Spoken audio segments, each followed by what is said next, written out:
the National Broadcasting Company presents Joel McCrea in Tales of the Texas Rangers.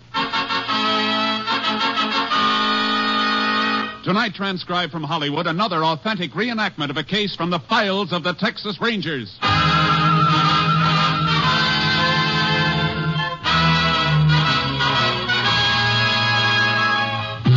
Tales of the Texas Rangers, starring Joel McCrea as Ranger Jace Pearson. Texas, more than 260,000 square miles, and 50 men who make up the most famous and oldest law enforcement body in North America.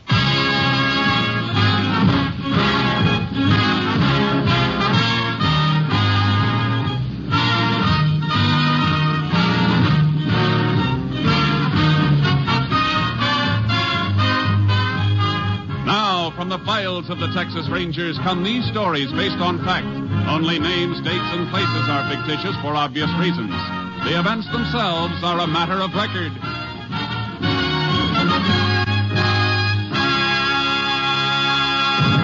Case for tonight, Deadhead Freight.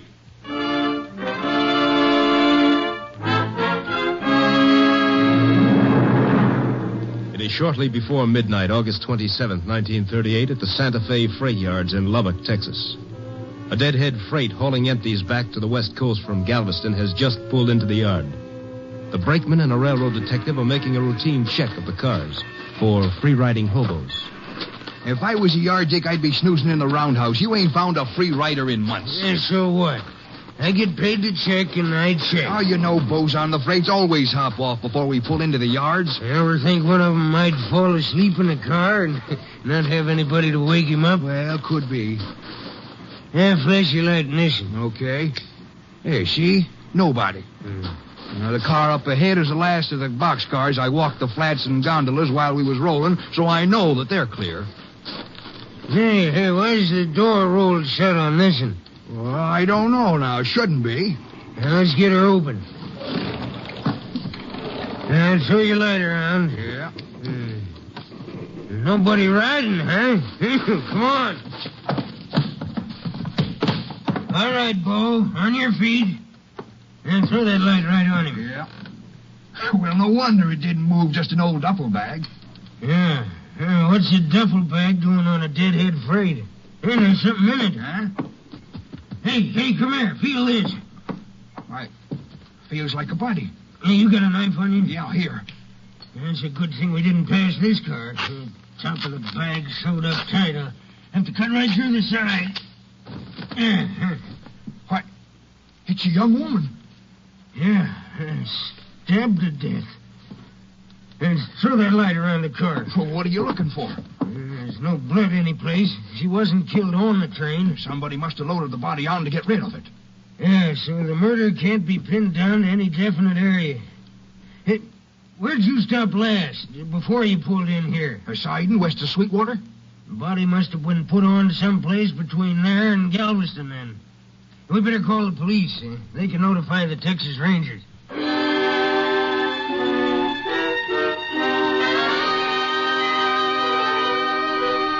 After a brief but penetrating study of the situation, Ranger Captain Stinson had the body removed to a Lubbock funeral parlor. He then requested Texas Ranger Jace Pearson to take over the case. Well, there it is, Jace.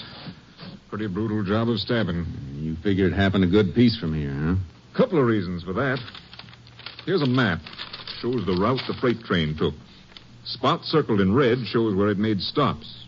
And at what time. I see. No stops after it left the siding outside Sweetwater, huh? Right. And most of the stops were made much further east. Well, according to the time of these stops, body must have been loaded on the train between Presby here and Turner City here. Well, how do you arrive at that? Train made all its night stops between these points. Isn't likely the killer loaded the body on by daylight. Too much chance of being spotted by the train crew. Well, that's good reasoning, Jace. You may be right. You said the body was sewed up in a duffel bag. Yeah. You better look at it before I send it on to the lab. I had the undertaker lock it in this cabinet and give me the key. Yeah, here it is. Regular opening at the top of the bag is sewed up tight. The draw cord is missing. See? Good thing the man who found the body cut into the bag instead of ripping out those new stitches. Yeah. I see what you mean. Kind of funny stitching. It may have been made by somebody with a special trade where that kind of stitching's used. Lab gets a look at it, may be able to tell us what trade. Well, I hope so. The bag itself won't help much, I'm afraid. Probably picked up in war surplus. Could belong to anybody. Hey, look at this. The bottom of the bag. It's kind of soiled. Whoever carted it around with a body in it must have set it on the ground to rest. He sure did. On reddish-brown earth. Blood seepage made some of it stick. Let's have a look at that train map again. I think that earth stain kind of narrows down our search, Captain. Oh? How come? I know the country that train passed at night. I've been over it plenty. Only place I've seen earth that color is right around this area in a few stream beds. Cotton belt runs parallel to the railroad for about 40 miles through there. Well, I've seen all I want to see, unless you have something else. Nope. Let's go. I'll get this bag off to Austin. Body going to be held here for identification? Yeah. If she isn't identified, we'll see if we can run down something by her clothes. Any laundry marks or anything on them? Afraid not, Jace. Homemade and home laundered. No dental work to help us either. And her fingerprints aren't on the file. I'd have a man check on the shoes she was wearing. They weren't homemade. Yeah, we'll try it. You got any ideas about what you're going to do? If it's all right with you, I'd like to take a crack at that cotton belt area. Tow charcoal down on the horse trailer and then ride parallel to the railroad tracks and see what I can find. Well, that's a lot of territory. How about Steve Clark riding with you? Good deal. We get anything from the lab, I'll let you know. I'll radio Clark and assign him. Then you can pick him up on the way. Good luck, Jace. Thanks, Captain. You'll hear from me.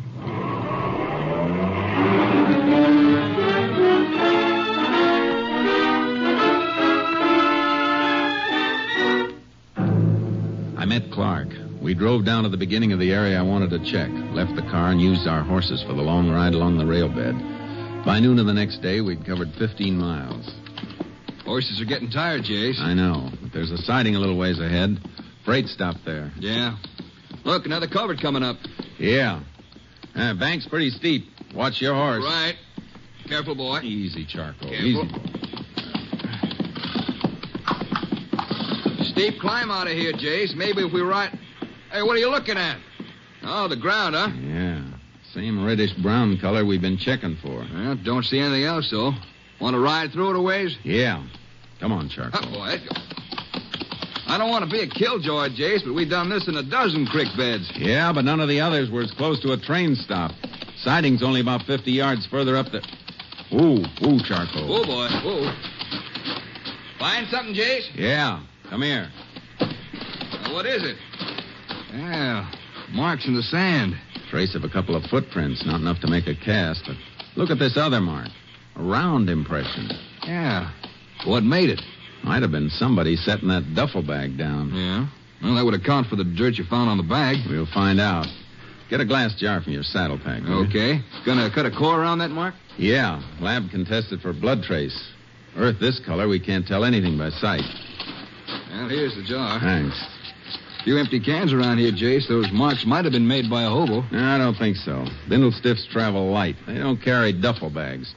And what's the nearest town to here? Bullville, about a mile further on. Well, let's get there. We can phone for a highway patrol car, and they can drive you back and pick up our car. Right. You gonna check around Bullville?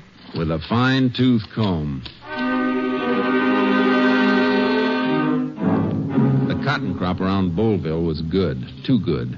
Migratory pickers were jamming the town. I had photos of the dead girl and tried to find somebody who might have seen her. No, Ranger. Never saw her around the gin here. Town's full up, though. It's possible one of the pickers saw her someplace. You know anybody who comes in contact with a lot of the pickers? No. Afraid you have to tackle them crew by crew. That's what I was trying to avoid. Yeah. Must be a couple of thousand migratories around. You mind if I ask your man at the weighing platform to check with the haulers when they bring cotton in for ginning? No, it's all right with me. Thanks. Oh, Ranger. Yeah? Hold it a second. Just happened to think. There is somebody who gets to see a lot of the pickers. Who? A Mexican woman. Name's Old Rosie. Drives a junky old truck around peddling soda pop in the fields. You know where I can locate her? Yeah, haulers give you a lift out to the fields. And somebody will steer you out to her. Everybody knows Old Rosie.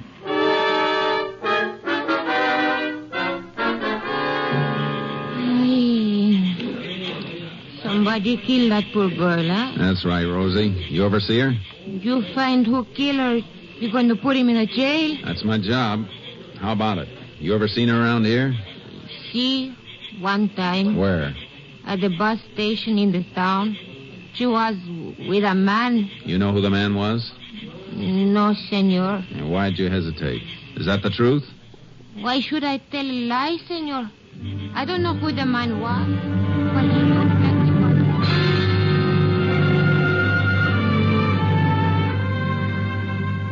She described the man, a vague, stumbling description that might fit anybody. And while she described him, I had a feeling she was lying. A feeling that was strengthened by a faint odor of whiskey coming from the truck. Whatever business Rosie was in, it wasn't limited to the sale of soft drinks. I pretended to swallow her story, then I got a lift back to town where Steve Clark was waiting with our car. Better hop in, Jace. Just had a call from Austin. Yeah, they checked the earth sample we sent in a jar? Yeah, blood trace all right. Same type as the victims. They got a line on a few other things, too. The shoes on the dead girl have been traced through the manufacturer to a store in Sheffield. Yeah, I wrote down the name of the store and the address. Better get over there and see if we can establish identity. Yeah, shoes will be waiting at the Sheffield airport. Isn't likely that a shoe clerk is going to remember who he sold them to, though. I saw the shoes. They've been repaired recently. Whoever fixed them might remember. Well, that's a chance. Any information on that duffel bag? Yeah, lab ties it in with a semen. How? Well, stitches used to sew up the bag are the kind semen used to mend a torn sail. Chase, you look like that throws you. It does, a little. I was beginning to have a sneaking suspicion about an old Mexican woman. But she's no seaman. What made you suspect her? She said she saw the dead girl with a man. She gave me kind of a phony description. Not only that, but she's supposed to be selling soft drinks to the field hands from an old truck. It reeked of liquor. Oh, bootlegging, huh? Hey, that could mean something. What? A report from Austin mentioned liquor stains on that duffel bag. Naturally, they just figured that a bottle had been broken in the bag at one time or another, but... Yeah, but it could be something else, too. Yeah? That bag might have been used for hauling moonshine. Stop the car. Hey, Jace, what's the matter? Slide out. I'm going to Sheffield alone. You stay here. Okay, Jace. What do you want me to work on? Tail old Rosie, the Mexican woman, while I'm gone. Check on any special contacts she makes. Whoever she sees, find out who they are. See if you can run down any who've worked as seamen.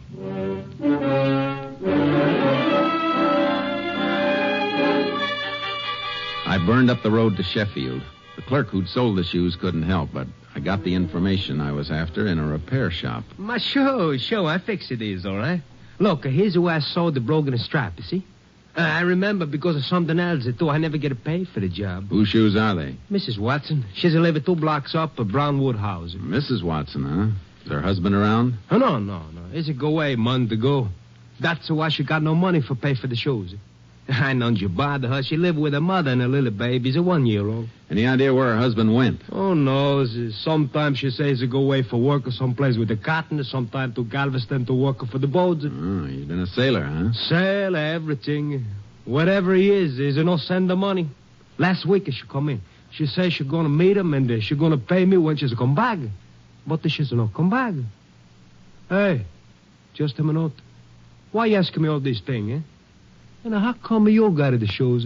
Because Mrs. Watson doesn't need him anymore. She's dead.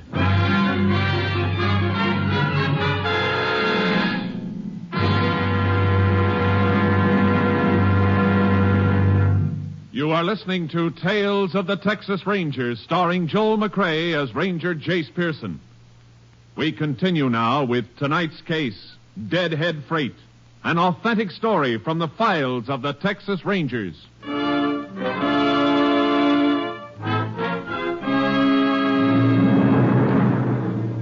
It wasn't the kind of news you enjoy breaking to a dead girl's mother. And the girl's baby crying in the next room didn't help it any. You see, they'd split up about a month ago. And then last week, her husband wrote to her from Bowlville. He said he was sorry and he wanted my daughter Helen to come to me. I thought she was there with him. Looks like she was for a while. Oh, he promised Helen everything in the letter. Said he had a lot of money for her and their baby. He was never any good. And now the baby's left to me and I'm just too old. I'm sorry, ma'am. Can you give me your son-in-law's full name and his description? But Watson is his name. They call him Bud. Herbert Bud Watson. About how tall would you say he was? Yeah, you better pull yourself together, ma'am. Somebody's at the door. I'll call out the window and send him away. I don't want to see anybody now. What is it, ma'am? What's the matter? Oh, somebody! Open the door! It's him. My son-in-law, Bud. All right, ma'am. Open the door and let him in. Go ahead. Well, what took you so long? Where's Helen? You know where she is. What did you do to her? What did you do to my girl? Are you crazy? What's the matter? Let him go, ma'am, and stand back. What? Ranger, what? Get your hands up and turn around. You killed her. And you got the gall to come here with your own baby crying. Ranger, what is this? Kill who? Helen. Where's Helen? Where is she? Don't you know, Watson? Or did you think she'd never be identified? Helen's been murdered? Oh, no. No. You did it. You did it. No, Mom, no. I gave her money. Told her to come back home and I'd meet her here today. We was going to take the kid and make a fresh start. How much money did you give your wife? $1,000. That's a lot. Where'd you get it? Come on. I was bootlegging to the pickers. How long you been getting away with that? Started it last season. Did old Rosie sell any of this stuff for you? How did you know about that? I didn't for sure until now. Come on. We're going back to your place of business in Boleville.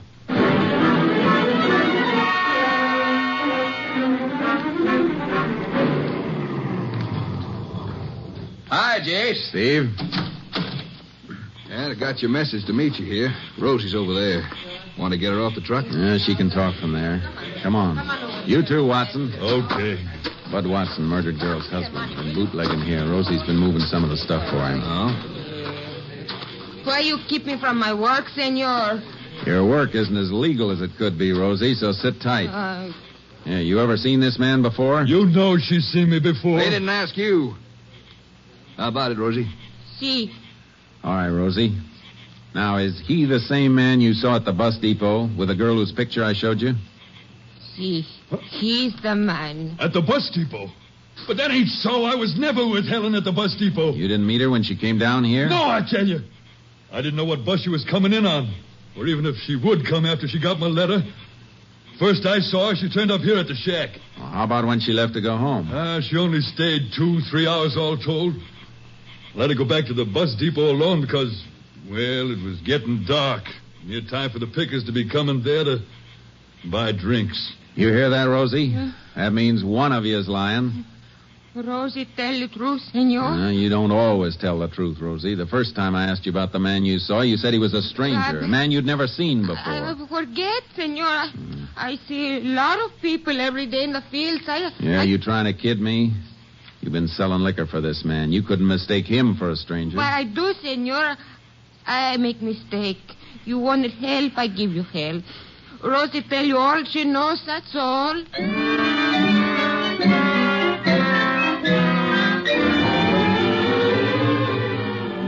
Now it was obvious that Rosie was lying, just as I'd suspected her of lying the first time. There had to be a reason for it. We took Bud Watson into Boleville jail and then went back to search his shack. I can't figure something, Jace. Why won't Watson admit it if he was at the bus station with his wife? That wouldn't hurt him. No, it wouldn't. That's why I think he's telling the truth. Rosie must be covering up for something. Covering up for somebody's a better guess. She might have done it herself. No, I don't think so. She's too old to cart a body across the country to the railroad. Well, then you figure she really did see Mrs. Watson at the bus depot with a man, huh? Yeah. The man who killed her to get the $1,000 Bud Watson had given her. Well, then what's Rosie's angle in lying to us? That's an easy one, Steve. Shake down. Hey, Jace, you're right. Couldn't be anything else. Why, it'd be worth the cut for her to forget seeing the man and say it was Watson instead. Only one thing wrong with it. What? Well, I watched her while you were gone. She didn't make any suspicious contacts, nothing that could have been a payoff. She might have gotten her payoff right after I showed her the Watson girl's picture and told her she'd been murdered. That was before you started to tail her. Yeah, I didn't think of that. She had time. Well, we combed this shack, Jace. Nothing here. What do we do now?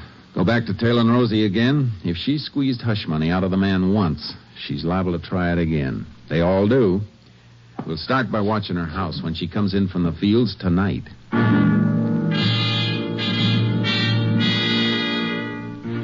We staked out near Rosie's adobe hut, but it got dark and she didn't come in from the fields.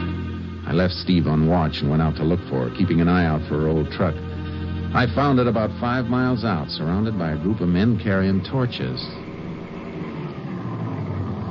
Hey, what's going on here? Oh, Ranger. Rosie. You better come. Yeah, what happened? We was walking into town. We saw the truck here by the side of the road. Thought maybe it broke down, so we started to call for old Rosie. Then one of the boys spotted the blood on the ground. What blood? I'll show you over here. Must be old Rosie's, I reckon, because we found her over here in the cotton row. She's dead, Ranger. Somebody cut her throat from ear to ear.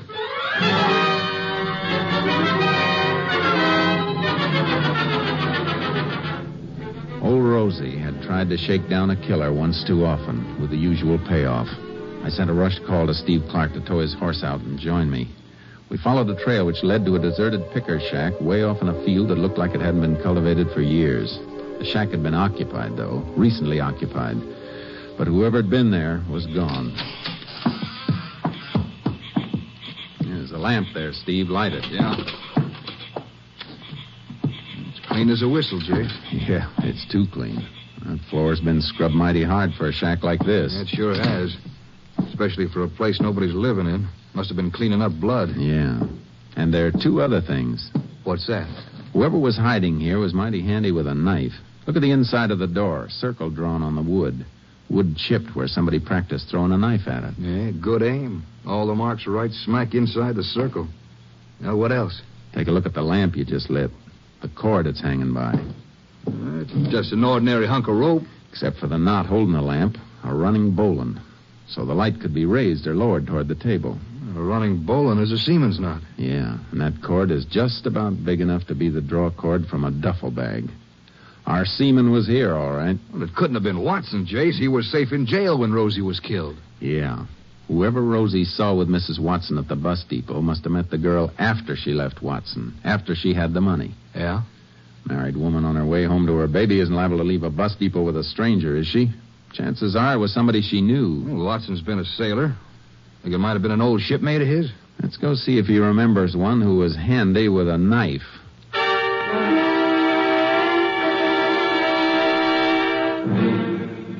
You say somebody killed old Rosie? Yeah. The same man who killed your wife. Now think and think hard. Yeah. The killer was a seaman. We got reason to think it could be an old shipmate of yours who knew your wife. Oh, but Helen knew shipmates of mine all along the Gulf. I introduced her to lots of them. The one we want had a habit of throwing a knife. Hey, he drew targets on a door. Never missed. Matt Corbett. It was Matt Corbett! How do you know? Any reason for him to be around here? Yeah. He was my partner last year. Bootlegging here. Business got bad and he left. I wrote to him months ago asking him to come back for this picking, but he never answered me. Did Rosie know him? Sure she did. From last year. That's it, Clark. Rosie'd seen Corbett with Mrs. Watson. That's why he couldn't run with the money after he'd killed her. He had to wait to see if the body was found and identified. And when we moved in and she knew about the murder, she really had him pinned down. And he used to be my best friend. A sneaking... Never mind that now. Where would he run to? I don't know. He was always roaming, like me. Hey, you wrote to him someplace, you said. You must have an address. Yeah. Yeah, it was general delivery at Port O'Connor. There's an old bait shack there. He lived in it whenever he had enough money to stop moving for a while. He's got enough now. What he got from your wife. Come on, Clark. Let's get him.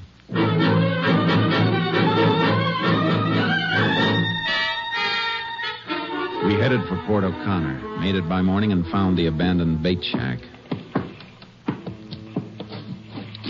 Nobody inside, Jace. Can see through the window.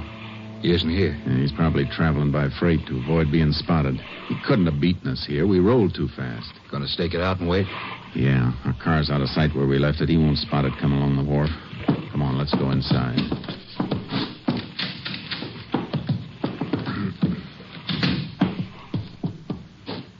Yeah, looked like Matt Corbett's the man we're after, all right. Same trademarks here we found in that picker shack at Bullville. Yeah. Knife marks in a circle on the door. Same running bowline holding the lamp. Draw that burlap burlap sack across the window. That'll make it pretty dark in here, Jace. You want it dark when you're throwing a surprise party.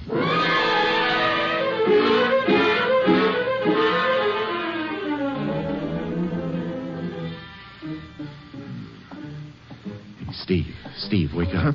Huh? Shh. Somebody coming along the wharf. It's dark. What time is it? A little after midnight. Steps are coming closer. Yeah, it must be Corbett. Nothing to bring anybody else this way at this time of night. He's heading for here, all right. Yeah.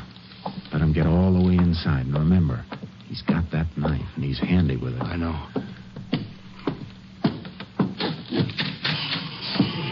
All right, Corbett. Never mind that lamp. What's the knife, Jace? Stand clear of the light, Steve. Handle him? Or stop your struggling, Corbett. You stinking... My arm! You broke my arm! All right, just wrench your shoulder, Corbett. Keep you from throwing that knife for a while. Come on, get up. Better light the lamp now, Steve. It's a good thing you jumped him, Jace. I felt that knife passing my ear. Look, buried in that wall a good inch. Hey, Rangers. I thought you were a couple of crooks. What's you doing here? Just dropped in to arrest you for the murder of Helen Watson and old Rosie up at Bullville. It'd be nice if you could prove it. I haven't been near Bullville. I think we can prove you were. By marks you left on the door and a few other things. How'd you come back? Freight? Are you kidding? No, I'm serious. You should have rode Pullman. Get your shoes shined on a Pullman. Would have taken that reddish-brown earth off your shoes. Our lab can match that with Bullville. Watch out for that shoulder. Yeah, that's better, Corbett. Want to cuff him, Jace? No, I think he'll come quiet. All right, Corbett. Let's move.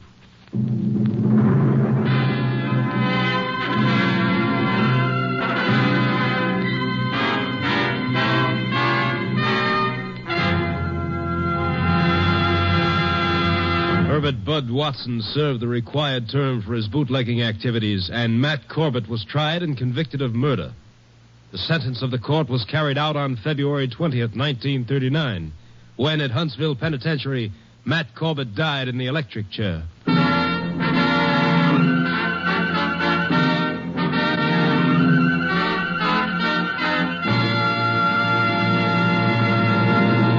And now, here again is the star of our show, Joel McCrea, with another interesting story about the Texas Rangers. In the early days of Texas, major disturbances were not infrequent. It was a lusty, brawling, growing territory, and as happens in such a territory, there were days when the streets were not safe for the good citizens. An Easterner, happening into a Texas town at such a time, found shelter in the house of a minister. Everything will be all right soon, he was assured. Later that same afternoon, the minister, who'd been looking out the window, said, "Well, friend, the streets are safe now. You may go about your business."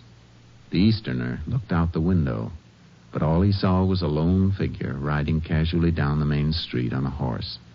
"What makes you think it's safe for me out there now?" he asked in bewilderment.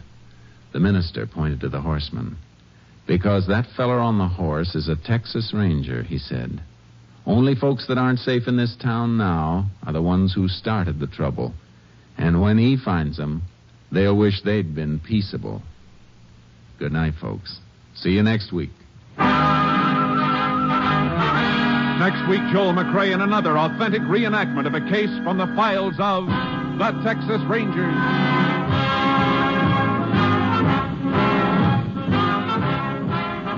Joel McCrea is currently seen starring in the MGM production Stars in My Crown. Tonight's cast included Tony Barrett, Herb Ellis, Tom Holland, Byron Kane, Tom McKee, and Lillian Bayer. This story was transcribed and adapted by Joel Murcott, and the program was produced and directed by Stacy Keats. Hal Gibney speaking.